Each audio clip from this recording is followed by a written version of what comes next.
nous allons commencer sans plus tarder. Je vois qu'il y a vraiment des gens avec différents profils. Donc, on va tenter de rendre ça intéressant pour tous. Et puis, la première partie, en fait, comme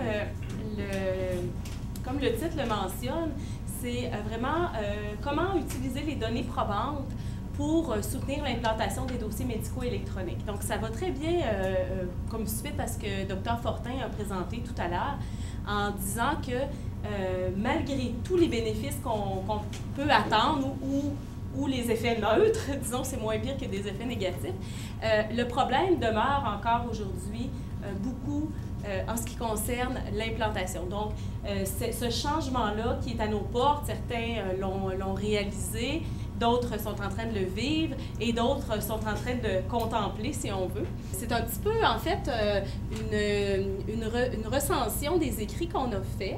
Et pour les gens qui sont intéressés à les pousser un petit peu plus loin, à la fin, vous avez la liste des références scientifiques. Donc, je n'entrerai pas dans les détails, dans les questions de méthodologie ou des études scientifiques. Mais ce que je vais tenter de faire, c'est vraiment de résumer quelles sont les grandes leçons qu'on peut tirer là, de la littérature actuelle. Donc, c'est un projet qui a été financé par les Instituts de recherche en santé du Canada et dans le fameux programme là, de dissémination. Donc, des activités qui nous permettent, à des équipes de recherche, de transférer nos résultats à toutes sortes d'auditoires qui ne sont pas nécessairement les revues scientifiques ou les colloques scientifiques auxquels on participe.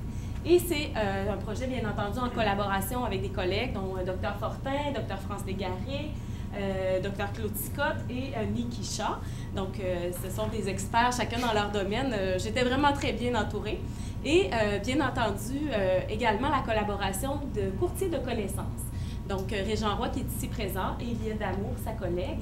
Et on croyait que c'était vraiment important de faire ce pont-là pour, nous, on est des experts, disons, pour faire de la recherche, des données probantes, mais pour ce qui est du courtage de connaissances, c'est un petit peu moins notre domaine parfois. Donc, il y avait les professionnels de recherche, Marie Desmerty et Nadine Tremblay. Alors, je vais parler un petit peu du contexte de cette recherche-là. J'ai déjà commencé d'ailleurs. Présenter quelques grandes lignes sur les données probantes, les différents types de facteurs, bien entendu, différents groupes d'utilisateurs de ces données-là, et revenir sur les enjeux actuels et les pistes de recherche. Pour ce qui est des dossiers médicaux électroniques, donc on voit également là, que le Canada a un petit peu de retard. Là. Les données de Louise Beauchesne ce matin étaient peut-être un petit peu plus à jour, mais dans une enquête qui est parue là, au début de l'année, on disait qu'environ 76 des médecins au Canada utilisaient un DME et qu'au Québec, c'était une proportion moins importante. Je n'avais pas de données actuelles vraiment pour l'ensemble du Québec, mais ce qu'on voyait, c'était qu'il y avait quand même eu un accroissement de l'utilisation, mais que dans la plupart des cas, ce n'étaient pas toutes les fonctionnalités qui étaient utilisées. Donc, si on a des sondages dans lesquels on nous dit 40 des médecins en première ligne utilisent les dossiers médicaux électroniques, mais en fait, on ne sait pas quelle est la proportion, parce que parfois, c'est seulement une des fonctionnalités, mais qu'on puisse utiliser un dossier complet, alors là, c'est très, très rare. Par exemple, dans nos données, on voyait que la note clinique informatisée, c'était vraiment pas utilisé. Donc, puis la prescription électronique également, qui était vraiment très peu adoptée encore. Donc, même au niveau du Canada, là, on parlait de seulement 8 dans ces études-là. Ça nous réfère au fameux cadre sur la diffusion des innovations, qui est un classique. Et en imaginant que nos premiers adoptants, là, les innovateurs, ont commencé à utiliser ça, Dr Paradis, hein, ça doit faire une bonne quinzaine d'années, vous. Donc, il était là. Et que maintenant, on commence à monter un petit peu. Bien, quand est-ce qu'on va pouvoir rejoindre les fameux médecins là, en pratique solo qui sont un petit peu réfractaires ou ceux qui sont sur le bord de la retraite? Combien de temps ça peut prendre? Bien, ça peut prendre des décennies. Alors, on est conscient de ça. Par contre, si on peut arriver à être dans nos majorités tardives, bien à ce moment-là, ça pourrait être intéressant là, de voir comment stimuler davantage l'adoption. Donc, pour ce qui est des revues systématiques, il y en a eu plusieurs sur les facteurs d'adoption des dossiers médicaux électroniques, dossiers santé électronique, qui sont davantage les dossiers interopérables entre les différents niveaux de soins. Donc, nous, pour donner un exemple, mais il y en a d'autres qui sont très bonnes aussi, là, on avait recensé des écrits en 2011, et puis il y avait plus d'une centaine d'études là, où on retrouvait l'ensemble de ces facteurs d'adoption-là. Et on trouvait important de dire, on va aller un cran plus loin parce qu'on entend beaucoup de choses, il y a beaucoup de, si on veut, d'idées préconçues par rapport à ce qu'on sait qui pourrait marcher. Et c'est surtout sur ces facteurs-là que les stratégies vont s'appuyer. Mais si on veut vraiment assurer que les stratégies pour stimuler l'adoption, si on veut, soient vraiment orientées sur les données probables, bien, c'est important de les partager. Et de les partager, non pas en vous envoyant des revues systématiques avec des méta-analyses. C'est pas quelque chose qui va parler à tout le monde. Les décideurs au ministère, la Fédération des médecins praticiens, ils ont besoin parfois d'avoir la même information, mais adaptée dans un langage qui va leur parler. Les cliniciens également ont besoin de ces données-là, mais avec un message qui correspond à leurs besoins. Donc, de là l'idée de faire cette recherche-là sur le courtage de connaissances. Donc, cette première partie-là, en fait, c'est seulement pour mettre la table, si on veut. Ensuite de ça, Régent va entrer un petit peu plus en détail là, dans ce qu'on a fait comme activité de courtage de connaissances. Donc, en ce qui concerne les données probantes actuellement disponibles, il y a des facteurs qui concernent les technologies. Et je crois qu'ici, je fais seulement résumer ce qui a été mentionné là, depuis le début de ce colloque. La maturité des systèmes est encore un problème.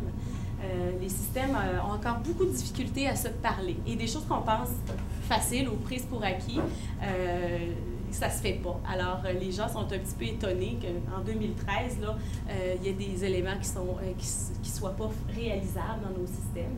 La facilité d'utilisation. Bien, encore là, beaucoup d'exemples de gens qui sont intervenus ou de gens qui ont présenté aujourd'hui parlent de cette transition-là entre écrire et taper. Donc, si on rend la saisie donnée le plus facile possible et l'utilisation de ces systèmes-là, qu'elle soit sensée, donc il faut obliger d'ouvrir 5 fenêtres pour avoir l'information, mais que l'information nous vienne au moment opportun. La compatibilité entre nos différents systèmes, qui va demeurer encore un enjeu là, pour plusieurs d'entre nous, disons. La compatibilité aussi avec les pratiques. Interopérabilité des systèmes, mais compatibilité, c'est vraiment entre les pratiques. Puis la portabilité, qui est un défi vraiment très actuel. Là. Les gens veulent pouvoir travailler un petit peu partout. Au domicile, en vacances, on a eu plein d'exemples de gens qui nous disaient, bien, j'aime ça, quand je reviens de vacances, si j'ai pu consulter mes dossiers, j'ai moins l'impression d'être en retard. Et oui, bien entendu, il y a beaucoup de cadres aussi sur l'adoption des technologies où on va regarder tous les aspects reliés aux attitudes, aux normes aussi, comment on perçoit un comportement approprié pour notre profession, et le sentiment d'efficacité personnelle aussi, qui est vraiment super important. Il faut convaincre les gens qui sont capables de surmonter les obstacles. Les gens savent qu'il y a des obstacles, mais là, il faut vraiment travailler sur les capacités aussi à les surmonter. Pour ce qui est des aspects professionnels, alors là, on entre aussi dans des enjeux assez importants. Donc, les rôles et les responsabilités qui vont être redéfinis avec les technologies de ce type-là. La norme professionnelle. Bon, jusqu'où l'informatisation, j'ai bien aimé là, le commentaire là, de dire est-ce qu'un médecin sera un mauvais médecin s'il n'embarque pas dans cette vague-là. Je pense qu'il faut se poser la question, puis ça touche à ça beaucoup. Donc, pour les plus jeunes, mais c'est pas acquis non plus, hein, on va le voir plus tard, mais le fait que ça fasse partie déjà de la vie quotidienne, ça va aider à ce que les futurs médecins et autres cliniciens voient la technologie comme faisant partie de leur arsenal. Là. Donc, que ce soit un outil professionnel dans le domaine de la santé. L'influence des pairs est encore majeure. Là, bien entendu, les professionnels forment des groupes avec leurs normes, leurs valeurs partagées. Et il y a beaucoup d'impact ici pour l'adoption des technologies.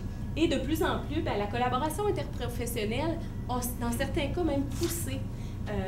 Donc, les rôles, par exemple, les rôles infirmiers élargis, dans certains cas, a motivé même les médecins à s'approprier davantage les technologies et vice-versa. Donc, la même chose, bon, les pharmaciens étaient déjà informatisés depuis très longtemps, donc il y a pu avoir de fertilisation croisée, là, même dans certains domaines.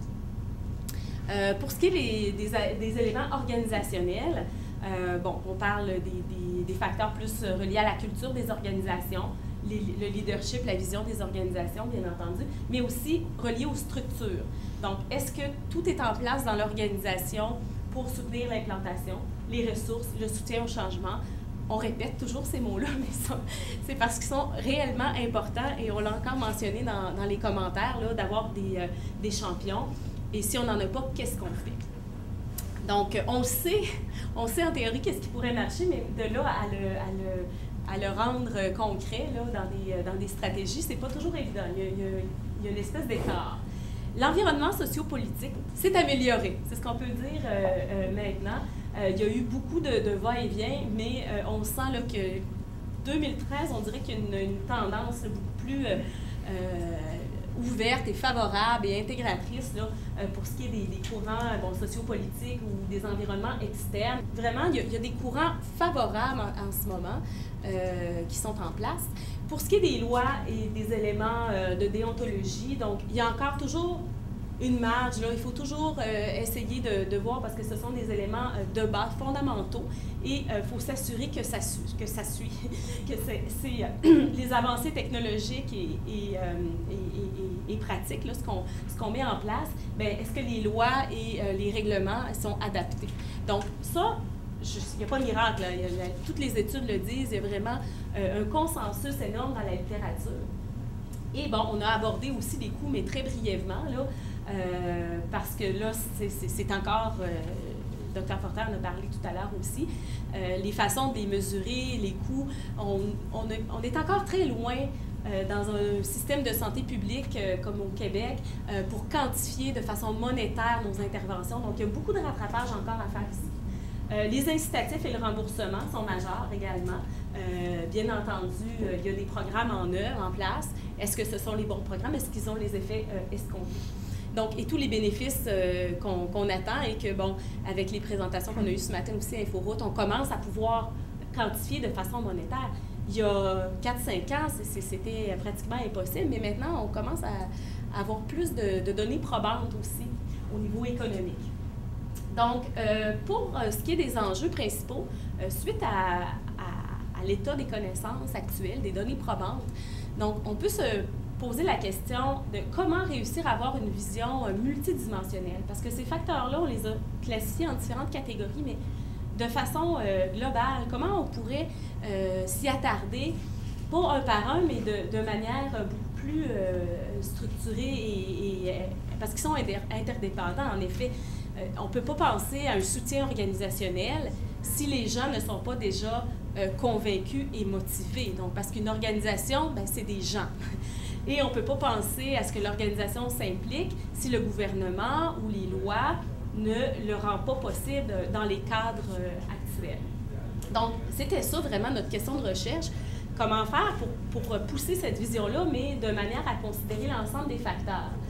Et aussi, mieux comprendre pour mieux intervenir. Parce que, bien sûr, autant de facteurs, autant de stratégies possibles, mais quelle est la bonne et vraiment comment si on a à choisir une stratégie, parce il y a quand même des frais reliés à ça, donc si on a à mettre notre argent à miser sur une stratégie, quel serait le meilleur choix? Et dans tout cela, bien, de ne pas perdre de vue non plus toutes les connaissances qu'on a accumulées, autant ici qu'ailleurs dans le monde, et comment les transférer à nos décideurs, que ce soit notre décideur au niveau clinique, nos décideurs technologiques, nos décideurs dans les ministères, dans les organisations, les ordres professionnels. Donc, vraiment, c'était pour ça que nous avons démarré le projet et où on essayait de voir le pont entre notre recherche et adoption, donc qui nous semblait un pont un petit peu fragile pour intégrer dans les pratiques.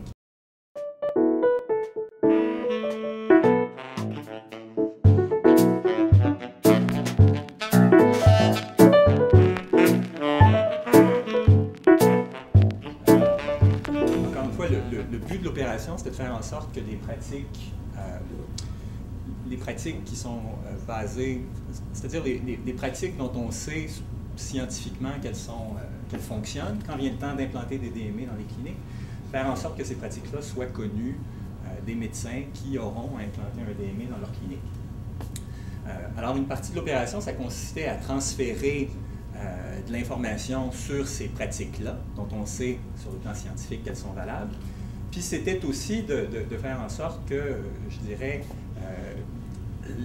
les médecins apprennent ce que d'autres médecins avaient fait bien quand était venu le temps pour eux d'implanter des DME dans leur propre clinique.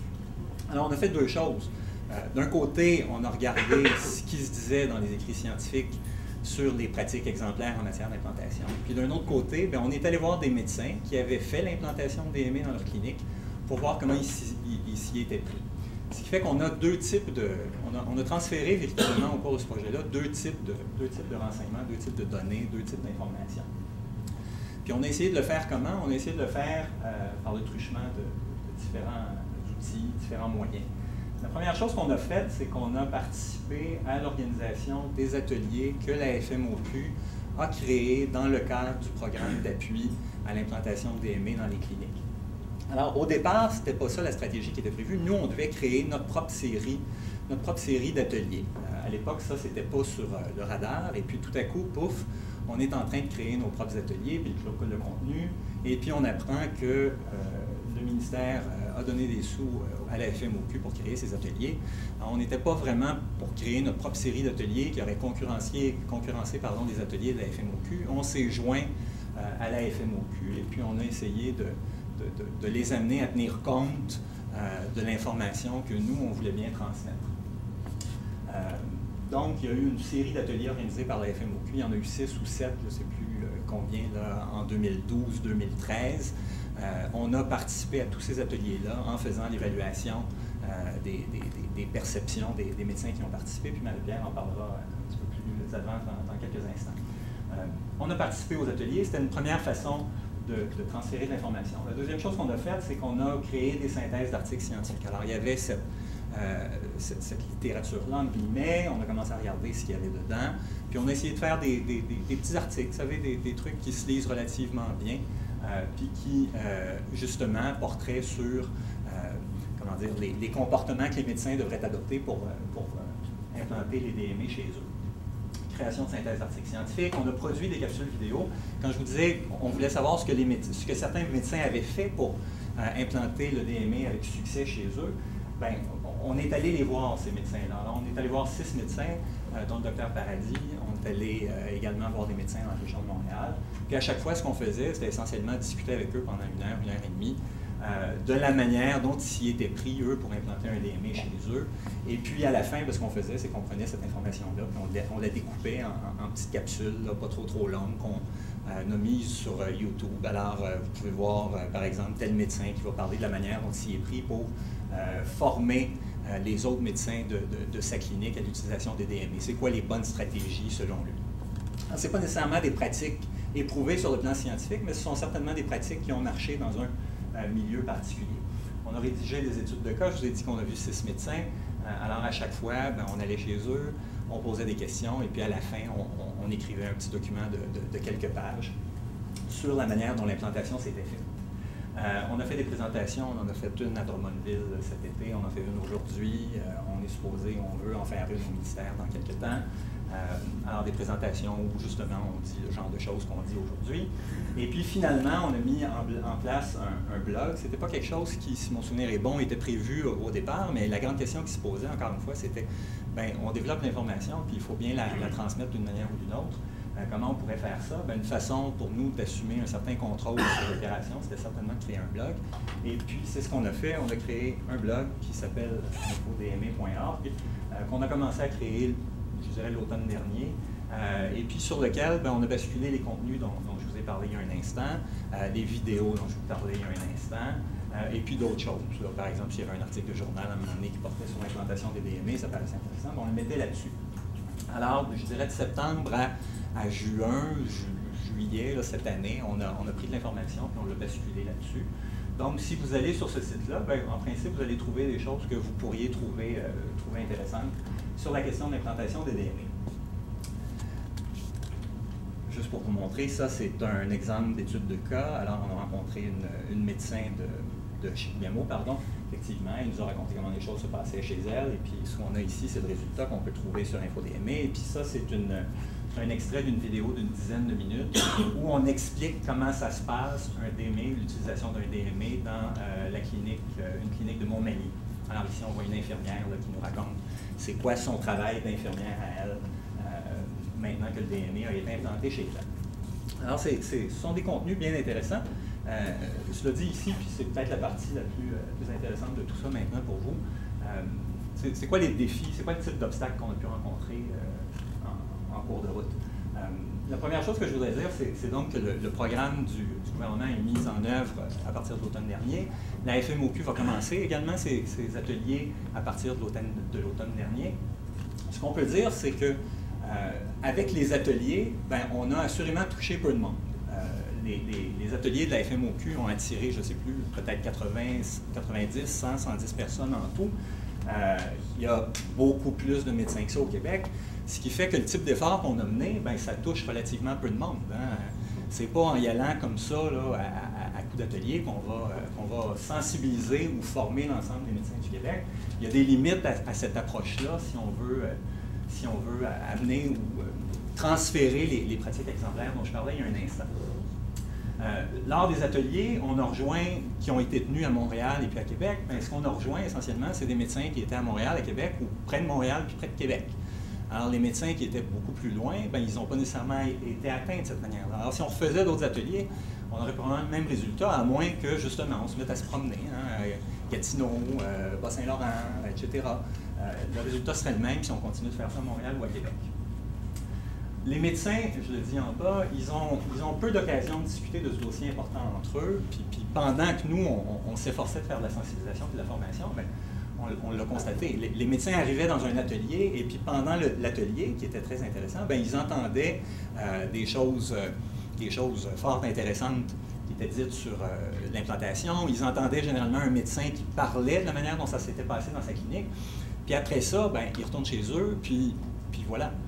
La discussion ne se poursuit pas. C'est-à-dire qu'on ne peut pas dire que la manière dont notre opération a été menée ou la manière dont les ateliers ont été organisés, ça a fait en sorte qu'on a créé un genre de communauté de tous les participants, puis qu'ensuite le dialogue s'est poursuivi en ligne ou d'autres manières, en tout cas à ma connaissance. Il faut probablement donner ce type d'occasion-là aux médecins de discuter de ce dossier-là entre eux, puis pas juste donner cette occasion-là aux médecins qui vont participer aux ateliers. Un autre défi qu'on avait, nous, c'est que dès le départ, on voulait rejoindre les médecins, mais on voulait rejoindre aussi les infirmières. C'était un pan important de notre opération. Bien, ça n'a pas marché. On a tout fait pour savoir comment on pouvait rejoindre des infirmières qui travaillaient en clinique.